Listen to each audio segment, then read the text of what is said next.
ونستغفره ونعوذ بالله من شرور أنفسنا ومن سيئات أعمالنا من يهده الله فلا مضل له ومن يضلل فلا هادي له وأشهد أن لا إله إلا الله وحده لا شريك له وأشهد أن محمدا عبده ورسوله يا أيها الذين آمنوا اتقوا الله حق تقاته ولا تموتن إلا وأنتم مسلمون يا أيها الناس اتقوا ربكم الذي خلقكم من نفس واحدة وخلق منها زوجها وبث منهما رجالا كثيرا ونساء واتقوا الله الذي تساءلون به والأرحام إن الله كان عليكم رقيبا يا أيها الذين آمنوا اتقوا الله وقولوا قولا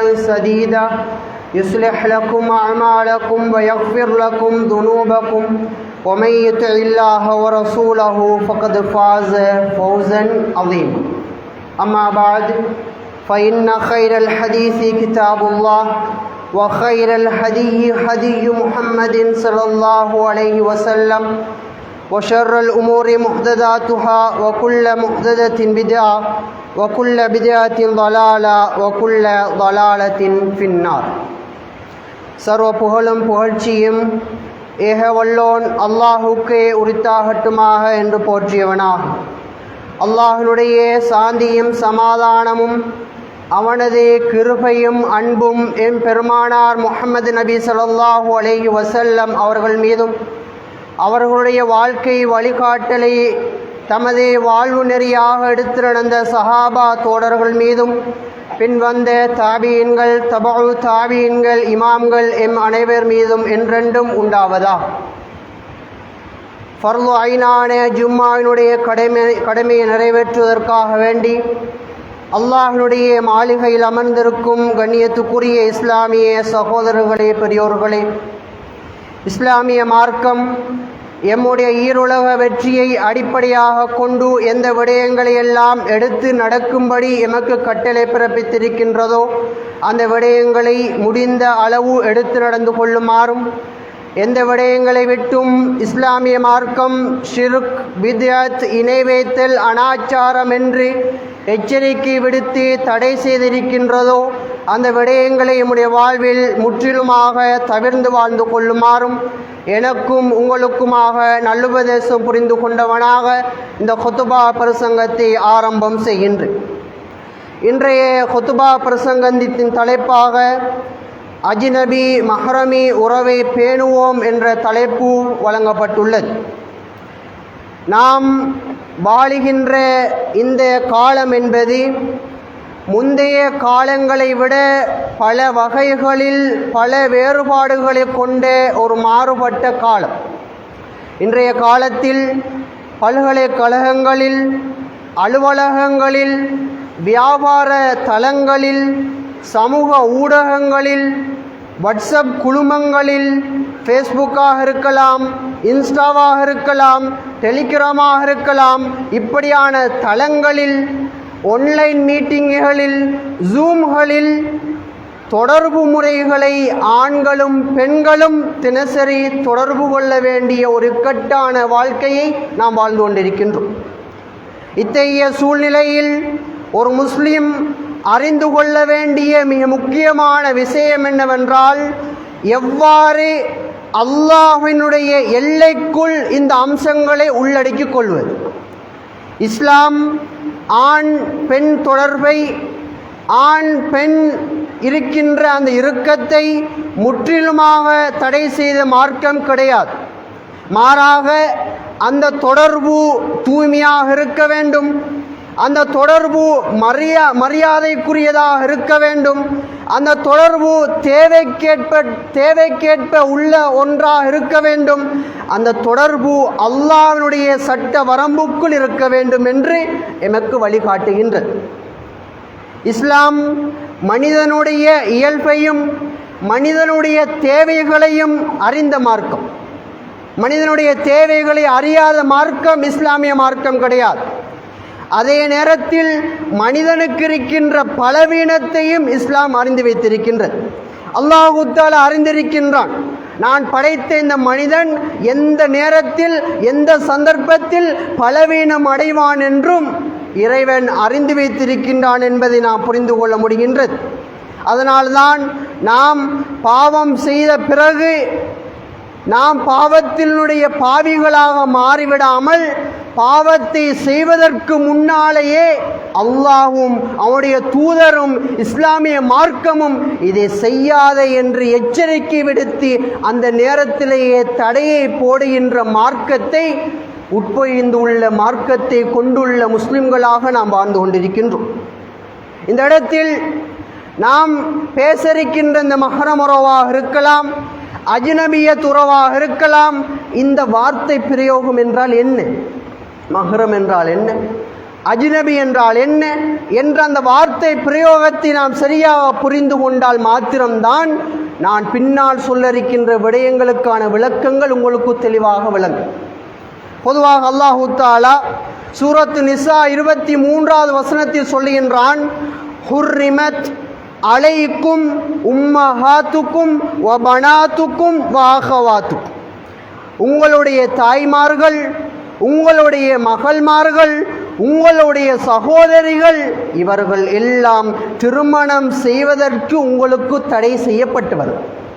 இவர்களையெல்லாம் நீங்கள் திருமணம் செய்ய முடியாது என்று அல்லாஹு தஆலா அந்த அத்தியாயத்தில் நமக்கு தெளிவுபடுத்தி காட்டியிருக்கின்றார்.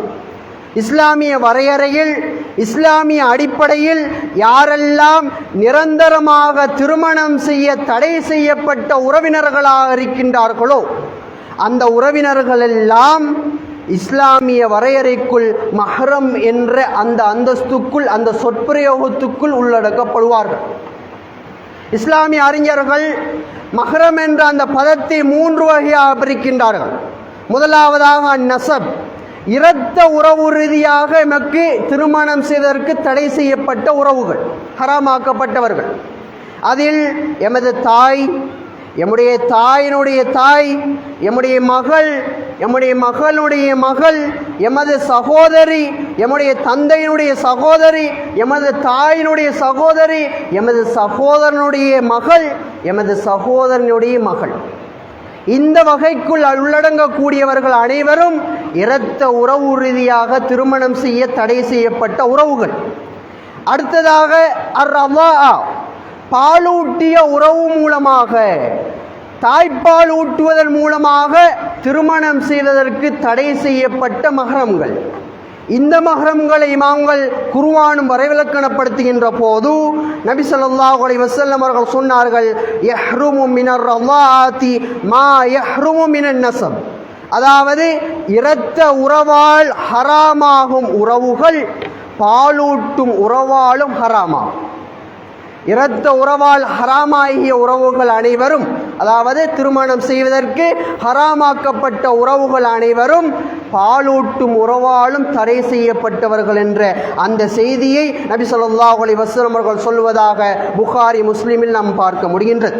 எனவே பாலூட்டிய தாயாக இருக்கலாம், பாலூட்டிய சகோதரியாக இருக்கலாம், ஏனைய எமக்கு பாலூட்டிய உறவுகளாக இருக்கலாம், இவர்கள் அனைவரும் மஹரம் என்ற அந்த அந்தஸ்துக்குள் வருவார்கள். மூன்றாவதாக திருமணத்தின் மூலமாக, திருமண உறவின் மூலமாக மஹரம் என்ற உறவுக்குள் வருகின்றவர்களுடைய பட்டியலை பார்த்தால் மாமியார், மருமகள், தந்தை, இரண்டாவது திருமணம் முடித்தால் அந்த தந்தையினுடைய மனைவி, இப்படியானவர்கள் திருமணத்தின் மூலமாக மஹரமாக்கப்பட்டவர்கள். இந்த அடிப்படையில் இந்த அந்தஸ்துக்குள் இருக்கின்றவர்கள் அனைவரும் மஹரம் என்ற அந்த பதத்துக்குள் வருவார்கள். 1-2 நபரை நாம் சொல்லாமல் விட்டிருக்கலாம், அவர்களையும் சேர்த்து. ஆக எமக்கு மஹரம் என்ற அந்தஸ்தை கொடுக்கக்கூடிய அந்த நபர்களெல்லாம் இவர்கள்தான் மஹரம் என்றால் இதுதான் என்பதை நாம் புரிந்து கொள்ள வேண்டும். அஜ்னபி என்றால் என்ன? அஜ்னபியத் என்றால் யார்? மஹரம் அல்லாத ஒவ்வொரு ஆணும் பெண்ணும் அஜ்னபி. யாரெல்லாம் எமக்கு மஹரம் இல்லையோ அவர்கள் அனைவரும் எமக்கு அஜ்னபியத். அவர்களை திருமணம் செய்யலாம். அவர்களுக்கு முன்னால் எமது ஆடைகளை நீட்டாக ஒழுக்கமாக ஹிஜாபை பேணி அவர்களுக்கு முன்னால் மானத்தை பாதுகாத்து வைத்திருக்க வேண்டும். அப்படியான உறவுகள் ஷரியத்தினுடைய மார்க்கத்தினுடைய அடிப்படையில் திருமணம் செய்ய அனுமதிக்கப்பட்ட அஜ்னபியத் உறவுகளாக மாமாவுடைய மகள், பெரியப்பாவுடைய மகள், இப்படியான உறவுகள் அனைவரும் அஜ்னபியத் என்ற அந்த உறவு அடிப்படையில் அவர்கள் வருவார்கள். இவர்கள் நமக்கு உறவினர்களாக இருந்தாலும் மாமாட மகள் தானே, பெரியப்பாட மகள் தானே என்று உறவினராக இருந்தாலும் அவர்கள் மார்க்க அடிப்படையில் எமக்கு மஹரம் கிடையாது. நாம் அவர்களோடு தனித்திருக்க முடியாது. அவர்களுக்கு முன்னால் எமது ஒழுக்கத்தை பேண வேண்டும். எனவே அவர்கள் அஜ்னபி என்ற விதிகளுக்குள் வருவார்கள் என்பதை நாம் புரிந்து கொள்ள கடமைப்பட்டிருக்கின்றோம். இன்று நமது சமூகத்தில் பல இளைஞர்களாக இருக்கலாம், பெரியவர்களாக இருக்கலாம், பல தவறான புரிந்து கொள்ளக்கூடிய விடயங்களை அவர்கள் சொல்வார்கள். அவள் என்ற உறவினர் தானே, நாங்கள் சின்ன வயசுலேருந்து ஒன்றாக விளையாடி கூடி நாங்கள் மண்ணில் கிடந்து புரண்ட ஆக்கள், அவள் என்ற சகோதரி மாதிரி அவள் என்று கூறக்கூடிய இயல்பான உணர்வு இருக்கலாம், அது உங்களுக்குள் இருக்கிறது. ஆனால் மார்க்கத்தில் இந்த மாதிரி என்று ஒன்று கிடையாது. இந்த சகோதரி மாதிரி, மகள் மாதிரி, இப்படி என்ற ஒன்று மார்க்கத்தில் கிடையாது. அல்லாஹ் யாரை மஹ்ரம் என்று குறிப்பிட்டுள்ளானோ அவர்கள் மட்டுமே மஹ்ரம். யாரை அல்லாஹு தஆலா அஜ்னபியத் என்று குறிப்பிட்டுள்ளானோ அவர்கள் அனைவரும் அஜ்னபியத். மார்க்கம் என்பது மக்களுடைய பழக்க வழக்கங்களை கொண்டு அளவிடக்கூடிய அளவீடு கிடையாது. அல்லாஹ்வுடைய சட்டத்தை கொண்டு அளவிடக்கூடிய அளவீடு. இந்த எல்லையை ஏன் அல்லாஹு தஆலா நமக்கு வச்சார்?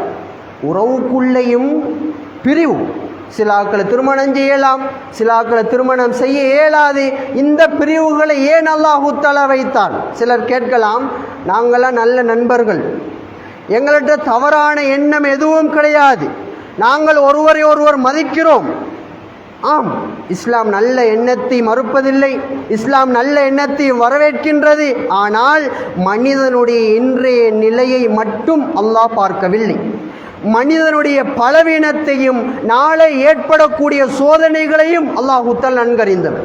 இன்றைக்கி நீங்கள் பாருங்கள், சொந்த பாப்பா தன்னுடைய மகளோடு கூச்சமில்லாமல் அந்த விபச்சார செயலை செய்கிறார். சொந்த உறவை கூட்டிக் கொண்டு ஓடிச் செல்கிறார்கள்.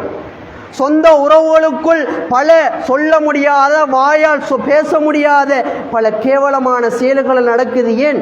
இது அல்லாஹ்க்கு ஏற்கனவே தெரியும். நீ மனுஷன், நீ பலவீனமானவன், உன்னால் எந்த நேரத்திலையும் உறுதியாக இருக்க முடியாது. ஆக அந்த பலவீனத்தை சோதிப்பதற்காக வேண்டி, அந்த பலவீனத்திலிருந்து உன்னை பாதுகாப்பதற்காக வேண்டி இப்படியான அடிப்படையை நாம் உமக்கு உருவாக்கி இருக்கின்றோம். அல்லாஹ் பாவத்தை மட்டும் தடை செய்யவில்லை, பாவத்துக்கு அழைக்கும் பாதைகளையும் அல்லாஹ் தஆலா மூடுகின்றான். இதைத்தான் உசூலுல் ஃபிக்ஹ் என்று சொல்லப்படக்கூடிய ஃபிக்ஹினுடைய அடிப்படைகள் என்ற ஒரு விதி இருக்கு. அந்த விதியில் சொல்லுவாங்க சத்து தராய் என்று சொல்லுவாங்க. அதாவது தீமைக்கு வழிவகுக்கும் கதவுகளை ஆரம்பத்திலே மூடி விடுறது. ஆரம்பத்தில் மூடிட்டு அதுக்கு ஒரு தீமை நடக்காது. இப்போ நீங்கள் பாருங்கள், ஒரு கொள்கையில் தடம்புரளக்கூடிய ஒரு சமூகம் இருந்தால் கொள்கையில் உறுதியாக இருக்கக்கூடியவங்க உடனே கொள்கை எழுச்சி மாநாடு என்று சொற்பொழிவு என்று ஆரம்பிப்பாங்க. அதுபோல போதை வஸ்து அதிகரித்தால் உடனே போதைக்கு எதிரானவர்கள் போதைக்கு ஒழிப்பு மாநாடு என்று ஆரம்பிப்பார்கள். ஏன்? இந்த காலத்தை எடுத்துக்கொள்ளுங்க. இப்பய காலத்தில் டெங்கு பரவுது. இந்த டெங்கு எமது மட்டக்களப்பு மாவட்டத்தில் நினைக்கிறேன் இதுவரையும் ஒரு ஆள் தான் இறந்துருக்காங்க. அல்லாஹ்வால ஒரு ஆள் தான் நான் கேள்விப்பட்டேன். அந்த ஒரு ஆள் இறந்ததற்கு பிறகு சுகாதார வைத்திய அதிகாரிகள், சுகாதார பணிமனைகள் எல்லாம் ஒன்று சேர்ந்து வீடு வீடாக இந்த டெங்கை வரவிடாமல் தடுக்கிறதுக்கு ஒழிப்பு நடவடிக்கைகள் ஈடுபடுறாங்க. ஏன்? வந்ததுக்கு பிறகு தடுக்க இயலாது, அது கஷ்டம். ஏன்னா இப்பயே கவர்மெண்ட் அறிவிச்சிட்டு எங்களோட ஹாஸ்பிட்டலில் இடமில்லை, டெங்கு நோயாளிகளுக்கு பெட்டில் என்று அறிவிச்சிட்டு இப்பயே தடை செஞ்சிருவோம் என்று ஆரம்பத்திலேயே கிள்ளி எறியக்கூடிய நிலைக்கு அவர்கள் தள்ளப்படுகின்றார். அதுபோலதான் ஒரு பாவத்துக்கான கதவை அதனுடைய ஆரம்பத்திலேயே மூடிவிட்டால் அந்த பாவம் நடக்காது, அந்த பாவத்தை நடக்காது என்பதை நாம் புரிந்து கொள்ள கடமைப்பட்டிருக்கின்றோம். இந்த அஜ்னபியத் மஹ்ரம் இந்த அஜ்னபியத் என்று சொல்லப்படக்கூடிய இந்த உறவு முறையில் எம்முடைய சாச்சர மகள், பெரியப்பட மகள், மாமன மகள் என்று நாம் சாதாரணமாக சொல்லும்போது, சாதாரணமாக அவர்களோடு பேசும்போது நாம் புரிந்து கொள்ள வேண்டிய, கடைபிடிக்க வேண்டிய சில ஒழுக்கங்கள் இருக்குது. அதில் முதலாவது தான் நம்முடைய பார்வையை நம்ம தாழ்த்தி கொள்ளணும். அல்லாஹு தஆலா சொல்றான், குல்லில் முஃமினீன யகுல்லு மின் அப்சாரிஹிம் வயஹ்ஃபது ஃபுரூஜஹும் ذلك அஸ்கா லஹும் இன்னல்லாஹ கபீரும் பிமா யஸ்னஊன். நம்பிக்கை கொண்ட ஆண்களிடம் நபியே நீர் கூறும். நல்லா விளங்கிக் கொள்ளுங்க. நம்பிக்கை கொண்ட ஆண்களிடம் நபியே நீர் கூறுவீராக, அவர்கள் தங்கள் பார்வையை தாழ்த்தி கொள்ளட்டும், தங்கள் கற்பை பாதுகாத்து கொள்ளட்டும், அதுவே அவர்களுக்கு மிக தூய்மையானதும் அவர்கள் செய்பவற்றி அல்லாஹு தாலா நன்கறிந்தவனுமாக இருக்கின்றான் என்று அல்லாஹு தாலா பார்வையை தாழ்த்தி கொள்ளுமாறு ஆண்களை பார்த்து சொல்கின்றான். சொல்லிவிட்டு சும்மாவுடன் அல்லாஹு தஆலா அதோட நிப்பாட்டி இருக்கலாம். பிறகு அடுத்த வசனத்தில் சொல்றான், வகுல்லில் முஃமினாத்தி யக்துல்ன மின் அப்சாரிஹின்ன வயஹ்ஃபல்ன ஃபுரூஜஹுன்ன. நபியே, நம்பிக்கை கொண்ட பெண்களிடம் நீங்கள் சொல்லுங்கள், அவர்களும் அவருடைய பார்வையை தாழ்த்தி கொள்ளட்டும், தனது கற்பை பாதுகாத்து கொள்ளட்டும் என்று அல்லாஹு தஆலா இரண்டு வர்க்கத்தினரையும் தனித்தனியே குறிப்பிட்டு சொல்கின்றான் என்றால் இதனுடைய பாரதூரத்தை நாம் மிக தெளிவாக புரிந்து கொள்ள வேண்டும். ஒழுக்கத்தை பேணுவது என்பது பெண்களுடைய பொறுப்பு மட்டும் கிடையாது, அதே அளவு பொறுப்பு ஆண்களுக்கும் இருக்கின்றது. இஸ்லாம் ஆணுக்கும் பெண்ணுக்கும், ஆம்பளைக்கும் பொம்பளைக்கும் சமமான இறையச்சத்தையும் சமமான பொறுப்பையும் கற்றுக் கொடுத்து பல பாவங்களின் ஆரம்ப நிலையிலிருந்து அவனுடைய அந்த நிலையை இஸ்லாமிய மார்க்கம் தடை செய்கின்றது. ஒரு பார்வை பார்த்தா அந்த பார்வை ஒரு எண்ணத்தை உருவாக்கும். ஒரு பார்வை பார்த்தோம்னா அந்த பார்வை நமக்கு ஒரு எண்ணத்தை உருவாக்கும். அந்த எண்ணம் ஒரு ஆசையாக மாறும். அந்த ஆசை ஒரு செயலுக்கு வழிவகுக்கும். இதனால்தான் ஆரம்பத்திலேயே பார்வையை தாழ்த்து. அப்போ நீ என்னையும் தேவையில்லை, ஆசை கொள்ளையும் தேவையில்லை, செய்யவும் தேவையில்லை. அப்போ பார்வையை தாழ்த்திக்கொள் என்று அஜ்னபியத்தான உறவுகளுக்கு மத்தியில் பேண வேண்டிய ஒழுங்குகளாக இஸ்லாம் சொல்லுது. ரெண்டாவது ஒழுங்கு மிக முக்கியமான ஒன்றுதான் குரல், பேச்சு. இந்த பேச்சில் மிக கவனமாக இருக்குமாறு இஸ்லாம் சொல்லுகிறது. அல்லாஹு தஆலா நபி ஸல்லல்லாஹு அலைஹி வஸல்லம் அவருடைய மனைவிமார்களை பார்த்து சொல்கின்றான். நபிமார்களுடைய மனைவிமாரிடம், فَلَا تَخْضَعْنَ بِالْقَوْلِ فَيَطْمَعَ الَّذِي فِي قَلْبِهِ مَرَضٌ وَقُلْنَ قَوْلًا مَعْرُوفًا. நீங்கள் பேச்சில் மென்மையை காட்டாதீர்கள், பேச்சில் குழஞ்சி மென்மையாக நீங்கள் பேசாதீர்கள். அவ்வாறு பேசினால், அவ்வாறு செய்தால் இதயத்தில் நோய் உள்ளவன் உங்கள் மீது ஆசைப்படுவான். மாறாக மரியாதைக்குரிய முறையில் அவர்களோடு பேசுங்கள். இது யாரை பார்த்து சொன்னது? சும்மா சாதாரண மனிதர்களை பார்த்து அல்ல. எம்முடைய தாய்மார், இந்த உலகத்தில் இருக்கின்ற அனைத்து முஸ்லிம்களின் தாய்கள் உலகத்திலேயே சொர்க்கவாசிகள் என்று அடையாளப்படுத்தப்பட்ட நபி ஸல்லல்லாஹு அலைஹி வஸல்லம் அவருடைய மனைவிமார்களை பார்த்து சொன்ன வார்த்தை அல்ல. ஆனால் அந்த வார்த்தை அவர்களுக்கு மட்டுமல்ல, எம்முடைய முஸ்லிம் சமுதாயத்தில் உள்ள அனைவருக்கும் உரித்தாகும். அவர்களை பார்த்து அந்த வார்த்தை சொல்லப்பட்டிருந்தாலும் எமக்கும் அது உரித்தாகும் என்பதை நாம் புரிந்து கொள்ள கடமைப்பட்டிருக்கின்றோம். ஆக கண்ணியத்துக்குரிய இஸ்லாமிய சகோதரர்களை, பெரியோர்களே, நாம் எம்முடைய குரல்களில், எம்முடைய பேச்சுக்களில் கவர்ச்சியை, மென்மையை நாம் இல்லாமல் ஆக்கி அதில் இருக்கின்ற மரியாதையை உண்டு பண்ணி தங்களுடைய பேச்சுக்களை அமைத்துக்கொள்ள கடமைப்பட்டிருக்கின்றோம். அடுத்ததாக இந்த அஜ்னபியத் உறவுகளில் நாம் பேண வேண்டிய ஒழுக்கங்கள் மிக முக்கியமான ஒன்றுதான். யாரெல்லாம் திருமணம் முடிக்க எமக்கு அனுமதிக்கப்பட்ட அஜ்னபியத்தான உறவுகளாக இருக்கின்றார்களோ அவர்களோடு எக்காலத்திலும் தனிமையில் இருக்கக்கூடாது. எக்காலத்திலும் அவர்களோடு தனிமையில் இருக்கக்கூடாது. ஏன்? நபி ஸல்லல்லாஹு அலைஹி வஸல்லம் அவர்கள் சொன்னார்கள், லா யஹ்லுவன்ன ரஜுலுன் பி இம்ரஅத்தின் இல்லா கான ஷைத்தானு சாலிதஹுமா. ஒரு ஆண் ஒரு அஜ்னபியான ஒரு பெண்ணுடன் தனிமையில் இருக்க வேண்டாம். அப்படி இருந்தால் மூன்றாவதாக கட்டாயம் ஷைத்தான் இருப்பான். மூன்றாவதாக கட்டாயம் அந்த இடத்தில் ஷைத்தான் இருப்பான். கொஞ்சம் தண்ணி எடுத்து தாங்களும், கொஞ்சம் பேன் எடுத்து தாங்களும், இன்றைக்கு என்ன சாப்பாடு, உங்களுக்கு என்ன வருத்தம், உங்களுக்கு என்ன கவலை என்று கொஞ்சம் கொஞ்சம் கொஞ்சமாக கேள்வியை கேட்க வச்சு அந்த இடத்துல நீங்கள் 2 பேரும் தனிமையில் இருக்கின்ற அந்த சந்தர்ப்பத்தை பயன்படுத்தி உங்களுக்கு மத்தியில் தவறான எண்ணத்தை அவன் ஊக்குவிப்பான். ஆக தனிமையில் நீங்கள் இருக்க வேண்டாம் என்று நபி ஸல்லல்லாஹு அலைஹி வஸல்லம் அவர்கள் சொல்லி காட்டியிருப்பதை பார்க்க முடிகின்றது.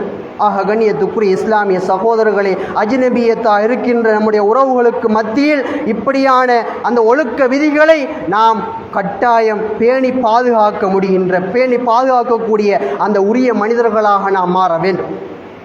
சிலாக்கள் சொல்லுவாங்க, நாங்கள்லாம் ஒன்றாத்தான் வேலை செய்கிறோம், நாங்கள்லாம் கல்லூரியுடைய நண்பர்கள், நாங்கள் வெறும் மெசேஜுக்காக மட்டும்தான் என்ன செய்கிறோம், அவர்களோட செக் பண்ணிட்டு இருக்கோம் என்று சொல்லுவாங்க.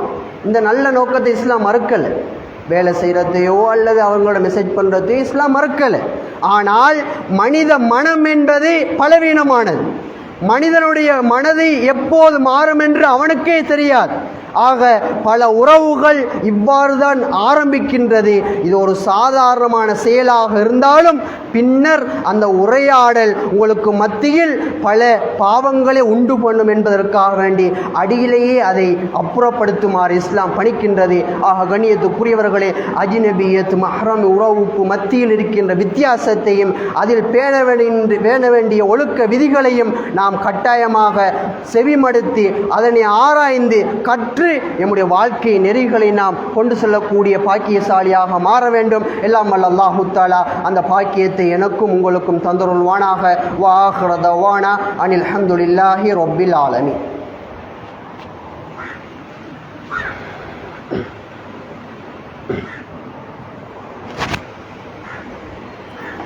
அல்ஹம்துலில்லாஹி ரப்பில் ஆலமீன். வஸ்ஸலாத்து வஸ்ஸலாம் அலா சய்யிதினா முஹம்மதின் வஅலா ஆலிஹி வஅஸ்ஹாபிஹி அஜ்மஈன்.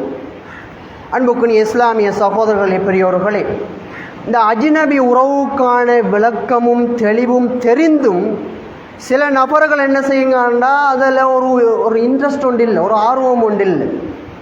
இப்போ இந்த அஜ்னபி உறவு முறைக்கு இஸ்லாம் விதித்த மிகப்பெரிய தடை தான் ஹிஜாப் என்பது பெண்களுக்கு. இன்றைக்கி இந்த ஹிஜாபை பார்த்தீங்கன்னா, நான் ஒரு முஸ்லீம்னு சொல்கிறதுக்கு ஒரு சோலை போட்டுக்கிட்டு முன்னுக்கு முடியலை விளங்கும் அளவுக்கு தன்னுடைய உடம்பை காட்டிக்கொண்டு செல்லக்கூடிய பெண்கள் இன்று இருக்கிறார்கள். ஹிஜாப் என்பது ஒரு அலங்காரத்துக்கோ அல்லது கலாச்சாரத்துக்கோ அல்லது அது பரம்பரையாக செய்ய வேண்டும் என்பதற்காக வேண்டியோ செய்யக்கூடிய செயல் கிடையாது. அந்த ஹிஜாப் என்பது மார்க்கம் உனக்கு விதிக்கின்ற ஒரு தடை.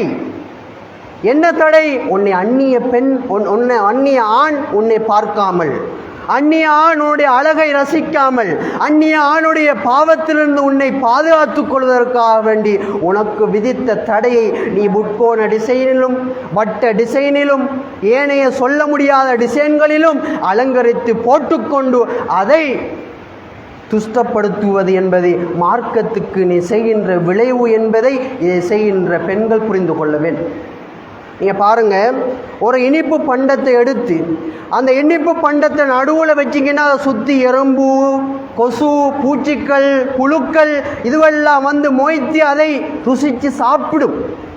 அதே இனிப்பு பொருளை ஒரு பேப்பரில் சுற்றி ஒரு இடத்த பாதுகாப்பாக வச்சிங்கன்னா எந்த பொருளும் எந்த பூச்சிகளும் எந்த விதமான புழுக்களும் அதை அண்டாது. அது போலதான் ஹிஜாப் அணிந்த பெண்களை, ஹிஜாபோடு உள்ள பெண்களை எந்த ஆணும் எந்த விதமான கேவலமான பார்வையோடோ அல்லது அசிங்கமான பார்வையோடோ பார்க்க மாட்டான். அந்த பெண் உரிய முறையில் ஹிஜாபை அணிந்திருந்தாள், ஹிஜாபை பேணியிருந்தாள்.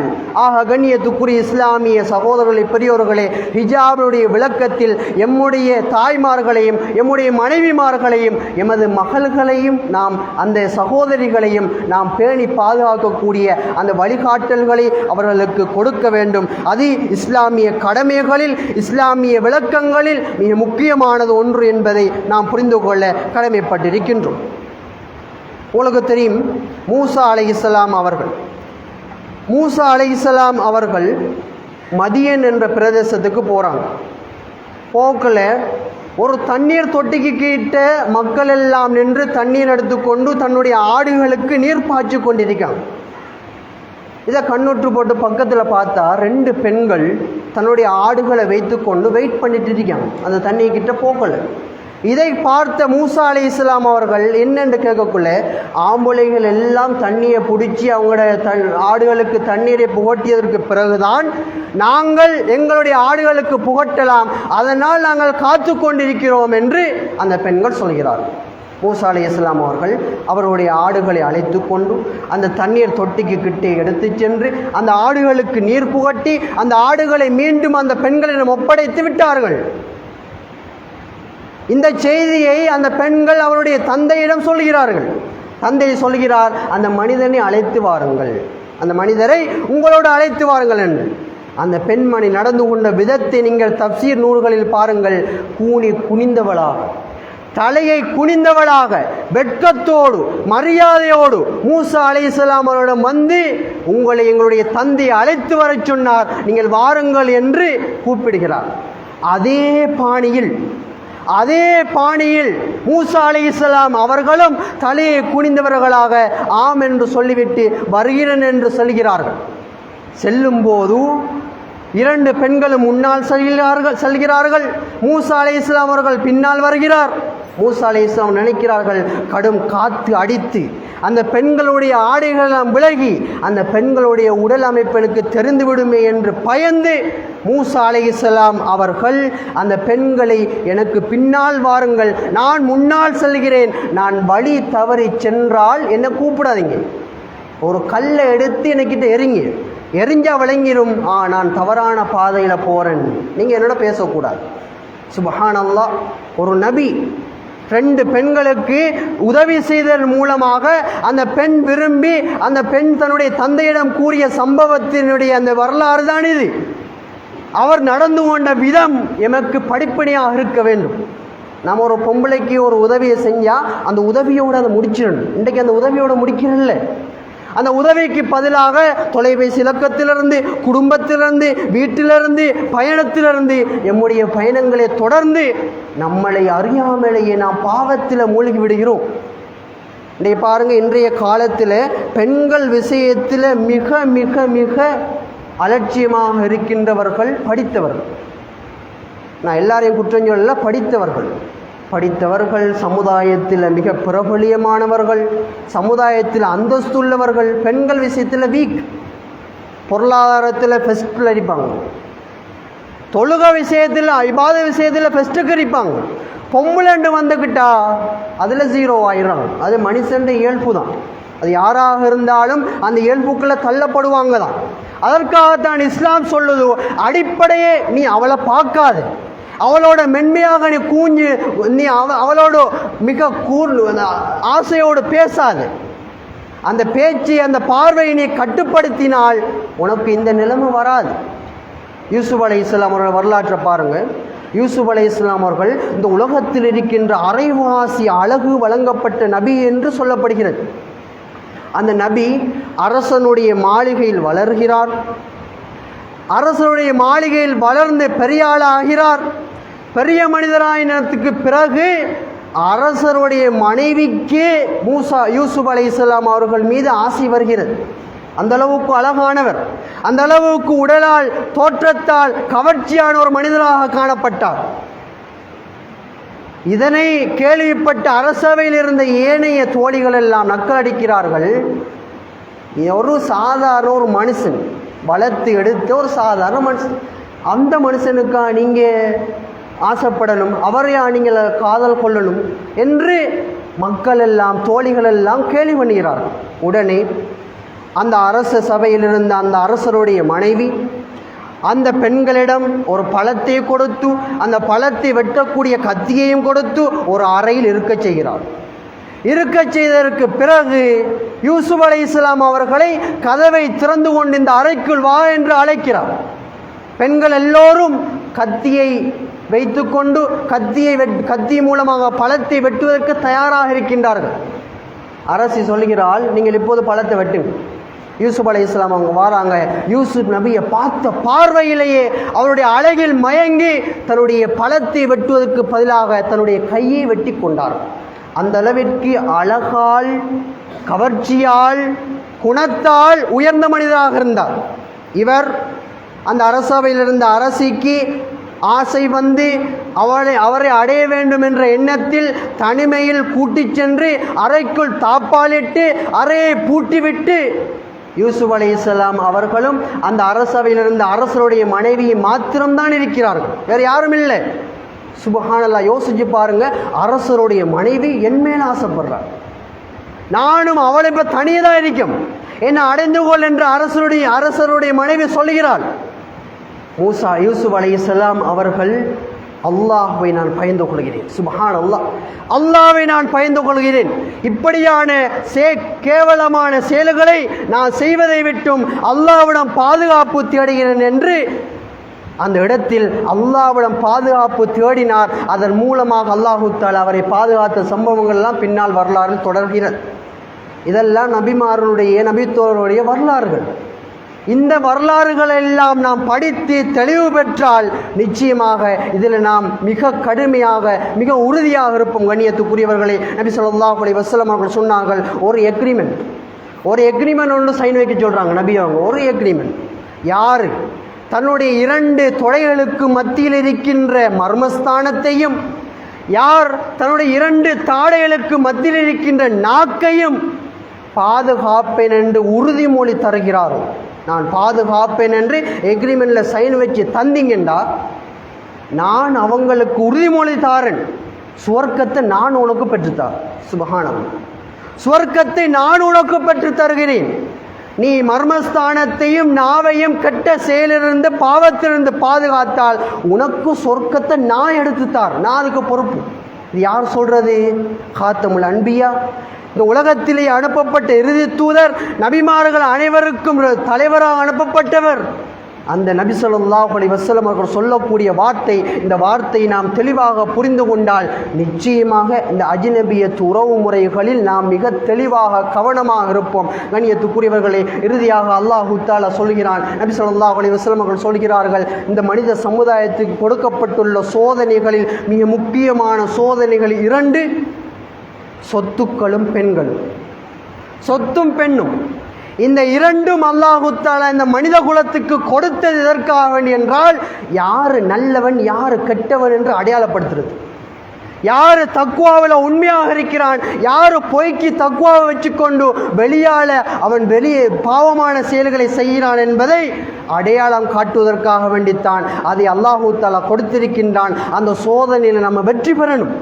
உறுதியாக இருங்க, எந்த நேரமும் உங்களுடைய அந்த உறவு முறையில் பாதுகாப்பாக இருங்க, உறவு முறைகளை பேணி நடங்க. பிள்ளைகளுக்கு இதுதான் சாச்சா, இதுதான் மாமி, இதுதான் சாட்சி என்று உறவு முறைகளை சொல்லிக் கொடுங்க. இப்படியான உறவுகளோடு இப்படியான முறையில் நடந்து கொள்ளணும் என்று பிள்ளைகளுக்கும் உறவினருக்கும் நாம் சொல்லிக் கொடுத்து இந்த சமுதாயத்தில் இப்போது வளர்ந்து வருகின்ற இந்த ஒழுக்க சீர்கட்டு அம்சங்களை இல்லாதொழிக்க வேண்டும். இதற்காக நாம் ஒவ்வொரு வினாடியும் நாம் அல்லாஹ்விடம் பிரார்த்தித்து எம்முடைய கொள்கையில் உறுதியாக இருக்க வேண்டும். எல்லாமல் அல்லாஹு தஆலா இந்த அஜ்னபி உறவு முறையில் இருந்து வருகின்ற ஃபித்னாக்கள் இருந்து பாதுகாப்பு அளித்து நாளை மறுமையில் அல்லாஹு தஆலா எம்மை சுவர்க்கவாசிகளாகவும், நாளை மறுமையில் நபி ஸல்லல்லாஹு அலைஹி வஸல்லம் அவர்கள் எமக்கு உறுதிமொழி அளித்த அந்த சுவர்க்கத்தை பெற்றுக்கொள்ளக்கூடிய வாய்ப்பை பெறக்கூடியவர்களாகவும் அல்லாஹ் என்னையும் உங்களையும் ஆக்கி அருள்வானாக. ஆமீன் ஆமீன். அகூலி கௌலி ஹாதா அஸ்தக்ஃபிருல்லாஹ் லி வலக்கும் வ ஆகிரு தஅவானா அனில் ஹம்துலில்லாஹி ரப்பில் ஆலமீன். அக்மிஸ் ஸலாம்.